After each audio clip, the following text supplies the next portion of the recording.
Hey guys, how's it going? This is Elmer again and welcome back to my channel. So I was thinking about a topic, and this topic is how do you actually morph from one game to another? And the reason why I wanted to talk about this is because I'm actually going through that process right now. I actually been creating multiple prototypes, and one of the prototypes is basically the isometric house that you see behind the scenes. So I also been experimenting with an augmented reality game, and I want to actually create a demolition game, which is basically gonna be a game where you act as a demolition company and you have to basically tear down buildings and place bombs in different parts of the building. So now I have two game ideas, and I was thinking, okay, how can I use, one prototype aesthetics, like the actual look and feel of one of the games, into the augmented reality game. And that's actually what I've been doing for the last few weeks. Is I'm taking some of the designs that I did on my first prototype, which was a isometric game, and then putting those into the augmented reality game.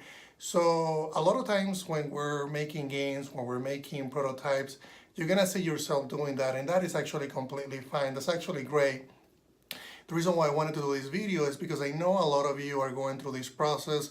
You are creating a lot of prototypes, and you might not even be using some of the prototypes, but what I've been doing with mine is if I like the look and feel on one of the prototypes, I actually use the look and feel of that prototype into an actual game that I want to do.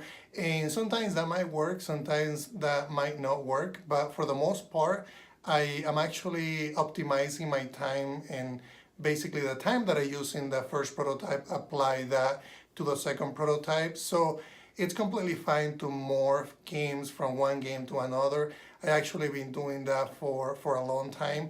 And even if you're doing a game jam, which a lot of you do, some of those games are, they're a couple of days and they don't really take you that long. But a lot of that code and a lot of the look and feel that you discover through that process is something that you can actually use, towards the future. And a lot of people say you have to be, releasing a lot of games and then making a lot of games, and you're gonna be failing a lot, and then somehow you're gonna find the actual look and feel, the actual mechanic that works for that game, that is gonna be a hit game. And that's actually what I really believe on. I think that creating games is one of those things that it's a discovery process. It's a process that it's really not basically tangible, meaning that you have to experiment a lot. I find myself, experimenting a lot when it comes to level design, when it comes to prototyping. And I might have one direction in one game, and I might think I know every little detail. And I mean, this happened with some of my previous games where I was working on one level, and then I jump into the other level, and then I jump into 5 level, and I say, okay, this doesn't really fit really well with the original idea. And that's completely fine, because I actually found a new mechanic by doing that, by going through the process of discovery.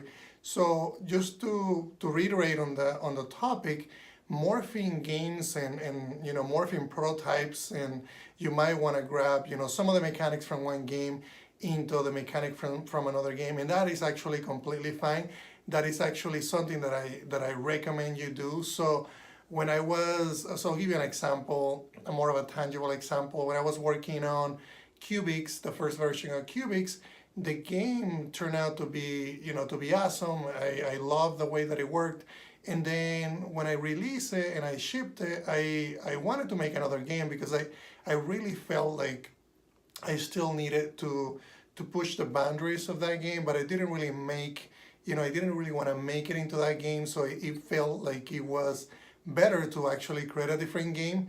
And that's what I did on the different game. But on the different game, I didn't really want to apply the same mechanics, because it didn't feel right or fair for the user to do the mechanics that I did on the first game for the second game. Even though I did use some of the mechanics in a simple way, I actually was able to discover new mechanics by trying different things.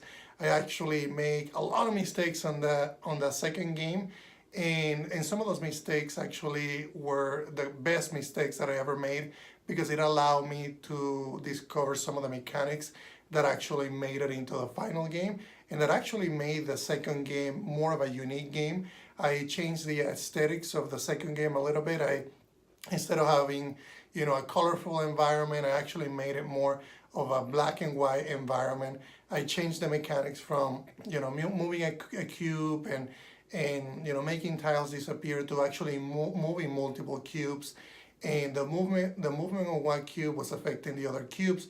And the funny thing is that I discovered that by making a mistake, by cloning one cube, by cloning another cube, and I'm like, oh, maybe that could actually make it into another game. That would actually be fun to have that mechanic in another game. So just to actually summarize, if you're prototyping and you're trying to discover things, make sure that you're saving those prototypes, because a lot of those prototypes could be, some of the mechanics and some of the things that you might be able to push to your future games.